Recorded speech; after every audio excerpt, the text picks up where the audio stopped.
வணக்கம். இன்றைக்கி செங்கோட்டையனோட பேச்சு ரொம்ப அதிமுகவில் வந்து ஒரு அதிர்வை ஏற்படுத்தியிருக்கு அப்படிங்கிறது தெரியுது. வெளிப்படையாக அவர் வந்து சொன்னது ஒரு அதிமுக தொண்டர்களோட மனக்குமரல் தான். தொடர்ந்து எடப்பாடி பழனிசாமி தேர்தலை சந்தித்து ஒரு வெற்றியை கூட பெற முடியல. உள்ளாட்சியில் கூட ஒரு வெற்றியை பெற முடியாத அளவுக்கு மிக கொடுமையாக அதிமுக வந்து போயிட்டே இருக்குது. தொடர்ந்து இப்படியே பயணம் பண்ணோம்னா அதிமுக அப்படிங்கிற ஒரு கட்சி இல்லாமல் போயிடும். எம்ஜிஆர் வந்து ஆரம்பித்து வச்ச கட்சி இப்போ நிறைய கஷ்டப்பட்டுருக்காங்க. கட்சியில் இருக்க சீனியர்கள்லாம் இந்த கட்சியை வளர்த்தெடுக்கிறதுக்காக முயற்சி பண்ணியிருக்காங்க. இப்போ எடப்பாடி பழனிசாமி கையில் போன பிறகு கட்சி வந்து ரொம்ப மோசமாக போயிட்டுருக்கு அப்படிங்கிறது தான் அவருடைய குரலாக இருந்தது. ஆனால் அவர் வந்து ரொம்ப தெளிவாக பேசினார். எடப்பாடி பழனிசாமிலாம் அட்டாக் பண்ணி பேசலை. அதனால் பார்த்தீங்கன்னா கட்சி நலனுக்காக செங்கோட்டையன் பேசுகிறாருப்பா அப்படிங்கிற மாதிரி ஒரு பேச்சு தான் இருக்குது. கட்சி ஒற்றுமையாகணும். கட்சி ஒற்றுமையானால் தான் நம்மளால் வந்து ஜெயிக்க முடியும். திமுக வந்து பயப்படும் அப்படிங்கிற மாதிரி இருக்குது. செங்கோட்டையனோட இந்த பேச்சை பார்த்தோன்னா கம்யூனிஸ்ட் கட்சியெலாம் என்ன சொல்கிறாங்க அப்படின்னா, இதெல்லாம் அவ்வளோதான், அதிமுக முடிஞ்சு போச்சு, இனிமேல் ஒன்றிணைறதுக்கெலாம் வாய்ப்பே கிடையாது அப்படிங்கிற மாதிரி சொல்கிறாங்க. ஏன் அவங்க குரல் கொடுக்குறாங்க எடப்பாடி பழனிசாமிக்கு ஆதரவா அப்படிங்கிற ஒரு விஷயந்தான். ஏன்னா ஒருங்கிணைந்த அதிமுக உருவாச்சுன்னா திமுக கூட்டணிக்குள்ள ஒரு சலசலப்பு ஏற்படும் அப்படிங்கிறது தெளிவாக தெரியுது.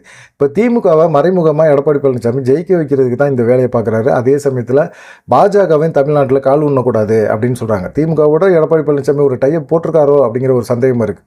செங்கோட்டையன் வந்து இந்த மாதிரி பேசுகிறாரு அப்படின்னா கண்டிப்பாக வந்து அவர் வந்து கட்சியில் இருக்கிற சீனியர்கள், அவர் கூட தொடர்பில் இருக்க சீனியர்களோட பேச்சுவார்த்தை நடத்தியிருப்பார். சசிகலாவை சந்தித்தார் அப்படின்னு சொல்கிறாங்க. செங்கோட்டையன் சந்திக்கலைன்னு சொல்கிறாங்க. சந்திக்கலை. ஆனால் அவங்களெல்லாம் ஒருங்கிணைந்த அதிமுக உருவாகணும் அப்படிங்கிற ஒரு விஷயத்தில் வந்து முதல்ல வைக்கிறாங்கல்ல, அதுதான் பார்க்கப்பட வேண்டியிருக்கு. ஏற்கனவே பார்த்திங்கன்னா ஒருங்கிணைப்பு அப்படிங்கிற ஒரு விஷயத்தை வந்து செங்கோட்டையன் தலைமையில் 6 பேர் கொண்ட குழு போய் சந்தித்து பேச்சுவார்த்தை நடத்தியிருக்காங்க.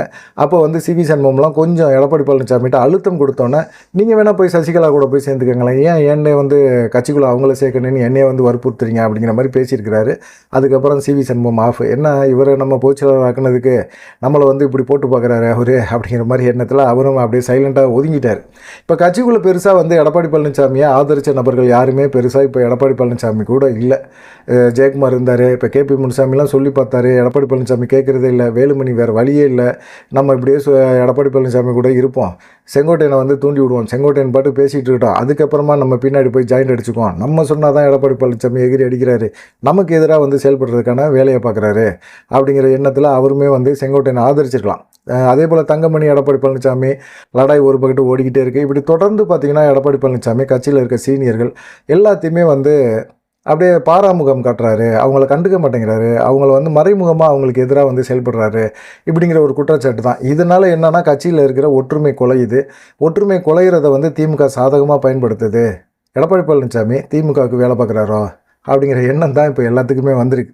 இப்போ வந்து என்னென்னா செங்கோட்டையனை பொறுத்த வரைக்கும் தனிப்பட்ட முறையில் கட்சியில் எடுக்கிற முக்கியமான முடிவுகளுக்கு செங்கோட்டையனுக்கு ஒரு முக்கியத்துவம் கொடுக்க மாட்டேங்கிறாரு. செங்கோட்டையனை கலந்து ஆலோசனை பண்ணாமல் கூட அவருடைய சட்டமன்ற தொகுதிகள்லாம் சில முக்கியமான நிர்வாகிகளை நியமனம் பண்ணுறாரு. இது செங்கோட்டையனுக்கு ரொம்ப அதிருப்தியாக இருந்தது. மாவட்ட செயலர் கூட்டத்தில் கூட செங்கோட்டையனை கண்டுக்கவே இல்லை, செங்கோட்டையனை பேச விடலை, செங்கோட்டையனுடைய கருத்து என்ன அப்படிங்கிறத கூட கேட்கல. இப்படி நிறைய அவமானப்படப்பட செங்கோட்டையன் வந்து தனியாக ஓபிஎஸ் போல் கட்சியை விட்டு ஓடிடுவார் அப்படிங்கிற ஒரு எண்ணம் அவர் மைண்டில் இருந்தது. செங்கோட்டையன் வந்து நான் கட்சியை ஒருங்கிணைக்க போகிறேன் அப்படின்னு இப்போ பேச ஆரம்பித்தோடனே அவர் சைடில் கொங்கு பெல்ட்டில் இருக்கிற அதிமுகலாம் நிறைய கும்பல் வந்து இப்போ செங்கோட்டையன்கிட்ட பேச ஆரம்பிக்கிறாங்க அப்படிங்கிற மாதிரி இருக்குது. ஏன்னா செங்கோட்டையன் வந்து சசிகலாவை சந்தித்தார் அப்படின்னு சொல்லியிருக்காங்க. சசிகலாவை சந்தித்தாலும் சரி சந்திக்கலைனாலும் சரி செங்கோட்டையன் ஆரம்ப காலகட்டத்திலேருந்து பேசுகிறது அதிமுக ஒருங்கிணைக்கணும். ஏன்னா நாடாளுமன்ற தேர்தலில் பாஜகவோட கூட்டணி வைங்கன்னு சொல்லும்போது நாடாளுமன்ற தேர்தல் பாஜகவுக்கு மிக முக்கியமான தேர்தல். அந்த தேர்தலில் கூட்டணி வச்சுருந்தா அதிமுக பாஜக கூட்டணி 30 தொகுதியில் ஜெயிச்சிருக்கோம். இன்றைக்கி ஒரு எடப்பாடி பழனிசாமி ஒரு ஆளுமையான ஒரு பண்பு அப்படின்னு சொல்லியிருக்கலாம். அப்போவும் திமுகவுக்கு சாதகமான ஒரு முடிவை எடுக்கிறாரு. அப்படிங்கிற போது 2026லையுமே அதே போல் ஒரு சூழ்நிலை உருவாக்குறாரு. இப்போ வந்து பாஜகவோட கூட்டணி வைக்கணுங்கிற அவசியம் கூட கிடையாது. அதிமுக வலுவாக இருந்துச்சுன்னா எல்லாருமே கூட்டணிக்குள்ளே வந்துடுவாங்க. இப்போ பிரேமலதா கூட என்ன சொல்கிறாங்க, ஒன்றுபட்டால் உண்டு வாழ்வு அப்படின்னு சொல்கிறாங்க. இது யாருக்கு சொல்கிறாங்க? எடப்பாடி பழனிசாமிக்கு தான் சொல்கிறாங்க. அவங்களும் ஒருங்கிணைந்த அதிமுக இருந்துச்சுன்னா தேமுதிகவோட கூட்டணி வைக்கிறதுக்கு வாய்ப்புகள், தேமுதிகவும் அதிமுகவோட கூட்டணி வைக்கிறதுக்கு வாய்ப்புகள் அதிகமாக இருக்குது. இப்படி அவங்க பிச்சுக்கிட்டு போக வேண்டிய வேலையே கிடையாது. இப்போ ஒருங்கிணைந்த அதிமுக இருந்தால் எடப்பாடி பழனிசாமி கண்டிப்பாக வந்து ராஜ்யசபா சீட்டை தேமுதிக கொடுத்துருக்கணும். அந்த அளவுக்கு ஒரு அழுத்தத்தை கொடுத்துருப்பாங்க, சசிகலாவே கொடுத்துருப்பாங்க. ஆனால் இதெல்லாம் அவர் வந்து இண்டிவிஜுவலாக எடுக்க வேண்டிய முடிவு. இந்த முடிவில் வந்து வேறு யாரையுமே வந்து நம்ம சேர்க்கக்கூடாது அப்படிங்கிற ஒரு எண்ணத்தில் தான் இருந்தார். அதே போல் வந்து சசிகலா, தினகரன் இவங்க எல்லாமே ஒன்றிணைந்து, ஓபிஎஸ் இவங்க எல்லாமே ஒன்றிணைந்து எடப்பாடி பழனிசாமிக்கு ஒரு அழுத்தம் கொடுக்கும் முயற்சியாக தான் இந்த முயற்சியை எடுத்துருக்கிறார் செங்கோட்டையன் அப்படிங்கிற மாதிரி இருக்காங்க. ஏற்கனவே அதிமுகவில் வந்து பிரிஞ்சு போனவங்க எல்லாத்துக்குமே செங்கோட்டையனோட இந்த பேச்சு வந்து பிடிச்சிருக்கு. அப்படி இல்லை, செங்கோட்டையனோட பேச்சுக்கு வந்து எடப்பாடி பழனிசாமி கண்டுக்க மாட்டார், செவி சாய்க்க மாட்டார், செங்கோட்டையன்லாம் ஒரு ஆளே கிடையாது எடப்பாடி பழனிசாமிக்கு, இப்போ வந்து எடப்பாடி பழனிசாமி தான் அதிமுக அப்படிங்கிற ஒரு நிலைமை வந்த பிறகு செங்கோட்டையன் பேச்செல்லாம் கண்டுக்க மாட்டார் அப்படிங்கிற மாதிரி சிலர் சொல்கிறாங்க. ஆனால் கண்டுக்கலை அப்படின்னா எப்படி அதிமுக பிளவுபட்டு கிடக்குதோ அதே போல் கொங்கு பெல்ட்லேயும் பிளவுபடும். இன்றைக்கி கும்பலை பார்த்தீங்களா, செங்கோட்டையனுக்கு அவ்வளோ கும்பல் லாரியாக வந்து இறங்குறாங்க, முக்கியமான முடிவு எடுப்பார் அப்படின்னு சொல்கிறாங்க. செங்கோட்டையனை ஆதரிக்கிறாங்கல்ல, இப்போ நேரடியாக ஆதரிக்கிறவங்க அவங்களுடைய இதை தெரிவிச்சிட்டாங்க. மறைமுகமான ஒரு ஆதரவு இருக்கும்ல. இப்போ செங்கோட்டையன் பேசி முடித்த பிறகு, செய்தியாளர் சந்திப்புலாம் முடித்த பிறகு செங்கோட்டையன்கிட்ட தனிப்பட்ட முறையில் நிறைய பேர் பேசியிருப்பாங்க. இதை தாங்க நாங்களும் சொல்லிக்கிட்டே இருக்கிறோம், அவர் கேட்க மாட்டேங்கிறாரு அப்படிங்கிற மாதிரி சொல்லியிருப்பாங்க. இப்போ ஒருங்கிணைக்கிறதுக்கான முயற்சியை எடுங்க, நாங்கள் வர்றோம் அப்படின்னு சொல்லியிருப்பாங்க. எடப்பாடி பழனிசாமி பேசலைனாலும் கண்டிப்பாக வந்து ஒருங்கிணைக்கிறதுக்கான முயற்சியை செங்கோட்டையன் எடுத்து முடிச்சிருப்பாங்க. விரைவில் வந்து எடப்பாடி பழனிசாமிக்கு 10 நாள் தான் கெடு கொடுக்குறாங்க அப்படின்னா கண்டிப்பாக இந்த முடிவு ஏற்கனவே எடுக்கப்பட்ட ஒரு முடிவாக தான் இருக்கும் அப்படின்னு சொல்கிறாங்க. எடப்பாடி பழனிசாமி வந்து கண்டிப்பாக செங்கோட்டையனுக்கு பதில் சொல்ல மாட்டார். இல்லை அப்படின்னாலும் செங்கோட்டையனுக்கு பதில் சொல்ல வேண்டிய இடத்துல எடப்பாடி பழனிசாமி சொல்லினாலும் எடப்பாடி பழனிசாமியை ஆதரிக்கிற மனநிலையில் இருக்காங்கல்ல, அவங்க யாராவது சொல்லணும்ல. யார் சொல்ல போகிறா? யாராவது ஒருத்தங்களாவது வந்து செங்கோட்டையன் சொன்னது தப்பு, செங்கோட்டையன் வந்து எடப்பாடி பழனிசாமியை காழ்ப்புணர்ச்சியில் பேசுகிறாரு, அவர் பேச்சு வந்து சரியில்லை, கட்சியை பிளவுபடுத்துறதுக்கு அவர் திமுகவோட டையை போட்டுக்கிட்டாரு அப்படி இப்படின்னு யாராவது பேசணும்ல. யாருமே பேசலையே. அப்படிப்பட்ட ஒரு சூழ்நிலையில் வந்து இது எடப்பாடி பழனிசாமிக்கு ஒரு நெருக்கடியை கொடுக்கும் அப்படின்னு சொல்லியிருக்காங்க. ஓபிஎஸும் வந்து என்ன சொல்கிறாரு, இதை தாங்க நாங்களும் இந்த கருத்தை தான் பலமுறை வலியுறுத்திக்கிட்டே இருக்கிறேன். எந்த ஒரு கட்சி பதவியுமே வேணாம், எடப்பாடி பழனிசாமி பொதுச்செயலாளராக ஏற்றுக்கிறோம், எடப்பாடி பழனிசாமி முதலமைச்சர் வேட்பாளராக ஏற்றுக்கிறோம், எல்லாமே ஏற்றுக்கிட்டு நாங்கள் கட்சிக்குள்ளே வரேன்னு சொல்லும்போது எடப்பாடி பழனிசாமிக்கு எங்கே வலிக்குது அப்படிங்கிற ஒரு கேள்வியை ஓபிஎஸ்ன்னு கேட்குறாரு. ஒருங்கிணைக்கிறதுக்குள்ள இவருக்கு என்னப்பா, இவர் கட்சியா, இவர் ஆரம்பித்த கட்சியா, எங்களை வந்து சேர்த்துக்க அப்படின்னு உங்கள்கிட்ட வந்து கெஞ்சிருக்கு. இது வந்து எம்ஜிஆர் ஆரம்பித்த கட்சி, ஜெயலலிதா வந்து கட்டி காத்த ஒரு கட்சி. இந்த கட்சிக்குள்ளே இந்த கட்சியை வந்து கட்சிக்காக உழைச்சவங்க அப்படின்னு சொல்லி நிறைய பேர் இருக்காங்களே, அவங்கள வந்து டக்குன்னு வெளியே தள்ளிட்டு கட்சியை அபகரிக்கிற ஒரு முயற்சியில் இருக்கும்போது கண்டிப்பாக எடப்பாடி பழனிசாமிக்கு எதிராக வந்து திரும்பி தான் ஆகும். அது இல்லாமல் எடப்பாடி பழனிசாமி என்ன செய்கிறாருன்னா, கட்சியில் சீனியர்களாக இருக்காங்களே அவங்கள எல்லாத்தையுமே ஓரங்கட்டுறதுக்கான முயற்சியில் தான் இருக்கிறாரு. நேற்று கூட மதுரையில் பார்த்தீங்கன்னா எடப்பாடி பழனிசாமி கூடின கூட்டத்தில் அங்கே செல்லூர் ராஜை வந்து ஏற்கனவே வந்து சால்வியை விசிறி மூஞ்சில் விசிறி அவமானப்படுத்தினார். ஆனால் செல்லூர் ராஜு நேற்று வச்சு செஞ்சு விட்டார். பார்த்தீங்கன்னா அந்த கும்பலில் அதிமுக கொடியோட கருப்பு கொடியையும் தூக்கிட்டு நிற்கிறானுங்க. ஏய் யாரா அவன், போங்கடா வெளியாடே, கொடியை இறக்கடா கீழே அப்படி இப்படின்னு செல்லூர் ராஜு கத்துறாரு. ஆனால் அவருடைய பதட்டம் வெளியே தெரியுது. ஆனால் மனுஷன் அவர் தான் உள்ளடி வேலை பார்த்து எடப்பாடி பழனிசாமிக்கு எதிராக கருப்பு கொடி காட்ட வச்சுருப்பாரு.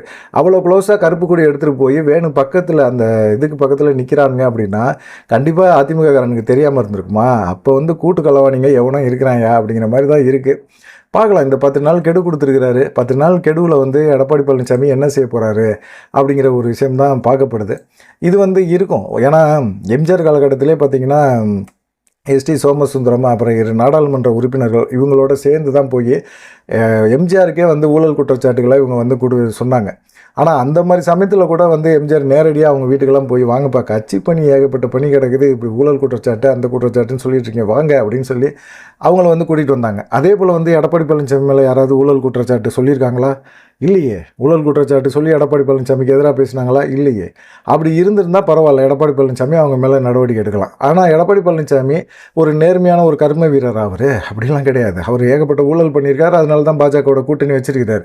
அந்த ஊழல் குற்றச்சாட்டு என்ன அப்படிங்கிற ஒரு விஷயத்தை வெளியெடுத்து போடலாம். போட்டார்னா எடப்பாடி பழனிசாமிக்கு சிக்கல். செங்கோட்டையனுக்கு தெரியாமல் இருக்குமா? செங்கோட்டையனுக்கு தெரியும். ஆனால் எம்ஜிஆர் காலகட்டத்திலே கட்சியை துவங்கினவர் அவரை எதிர்த்து வந்து ஊழல் வழக்கு சொன்னவங்க கூட வீடு தேடி போய் கூட்டிகிட்டு வந்தார் அப்படின்னு சொல்லி செங்கோட்டையன் சொல்கிறார். அதை தாண்டி பார்த்திங்கன்னா ஜெயலலிதா காலகட்டத்தில் ஜெயலலிதா வந்து ஆபாசமாக பேசினவங்க, விமர்சனம் பண்ணவங்க, இவங்களை எல்லாத்தையும் திரும்பவும் கட்சிக்குள்ளே கொண்டு வந்து அவங்களுக்கு முக்கியமான பதவியெல்லாம் கொடுத்தாங்க. தன்னை ஆபாசமாக பேசினார், தன்னை கேவலமாக பேசினார், இவரெல்லாம் நம்ம ஏன் கட்சிக்குள்ளே கொண்டு வரணும் அப்படின்னு ஜெயலலிதா நினைக்கவே இல்லை. ஒரு தொண்டனோட ஓட்டு கூட போயிடக்கூடாது. இப்போ ஒரு கட்சியில் முக்கியமான தலைவர் ஒருத்தர் இருக்கார் அப்படின்னா அவருக்கு ஒரு 10 ஓட்டு இருக்குன்னா கூட அந்த ஓட்டு கூட செதஞ்சு வேற எங்கிட்டும் போயிடக்கூடாது, நம்ம கட்சிக்கே வரணும் அப்படின்னு நினச்சது வந்து ஜெயலலிதா காலகட்டத்திலேயே நினச்சாங்க. அந்த மாதிரி நினைக்க வேண்டிய ஒரு கட்சி தலைமை அப்படிலாம் நினைக்காம சர்வாதிகார போக்கில் வந்து செயல்படுறது தப்பு அப்படிங்கிறது தான் செங்கோட்டையனோட இந்த பேச்சு இருந்தது. இந்த பேச்சு வந்து அதிமுக வட்டாரங்களில் வந்து பரபரப்பாக தான் பேசப்படுது. இதில் வந்து பார்த்திங்கன்னா சசிகலா ஒரு அறிக்கையை விட்டாங்க. அதிமுக ரத்தம் ஓடுற உண்மையான தொண்டர்களோட உணர்வை வந்து அப்படியே பிரதிபலிச்சிருக்கிறார் செங்கோட்டையன் அப்படின்னு சொல்லியிருக்காங்க. உண்மையான ஒரு கட்சிக்காக விசுவாசமாக இருக்கக்கூடிய நபர்கள் இப்படி தான் இருப்பாங்க, இப்படி தான் யோசிப்பாங்க அப்படின்னு சொல்லிடுறாங்க. இதன் மூலமாக மறைமுகமாக எடப்பாடி பழனிசாமி துரோகி அப்படிங்கிறத சசிகலா மென்ஷன் பண்ணியிருக்கிறாங்க அப்படிங்கிற மாதிரி தெரியுது. ஓபிஎஸும் செங்கோட்டையனை வரவேற்றிருக்கிறாரு. ஓபிஎஸோட பையன் ரவீந்திரநாத்தும் அதிமுக தொண்டர்களோட உணர்வை வெளிப்படுத்தியிருக்கிறாரு செங்கோட்டையன் அப்படிங்கிற மாதிரி சொல்லியிருக்கிறாரு. ஏற்கனவே பார்த்தீங்கன்னா செங்கோட்டையன் தலைமையில் ஒரு குறும்பல் போச்சு. அதில் Natham Viswanathan, C V Shanmugam, S V Velmani, Thangamani, Dharmapuri Anbazhagan இவங்க எல்லாமே போனாங்க. இவங்க எல்லாமே போய் பேசினாங்க. இவங்க எல்லாமே செங்கோட்டையனோட இந்த பேச்சுக்கு பின்னணியில் இருப்பாங்க. சசிகலா இருக்கிறாங்க, ஓபிஎஸ் இருக்கிறாங்க, டிடிவி தினகரன் இருக்காங்க, எல்லாருமே இருக்கிறாங்க. ஒருங்கிணைந்த அதிமுக தான் அதிமுகவோட வெற்றிக்கான பலம். அது இல்லாமல் ஒருங்கிணைந்த அதிமுக தான் திமுகவை எதிர்த்து போராட முடியும் அப்படின்னு செங்கோட்டையன் சொல்லியிருக்காரு. பார்க்கலாம், 10 நாள் கெடு கொடுத்துருக்கிறாரு. செங்கோட்டையனோட இந்த பேச்சை நீங்கள் எப்படி பார்க்குறீங்க அப்படிங்கிறத மறக்காமல் கமெண்ட் பண்ணுங்கள். நன்றி, வணக்கம்.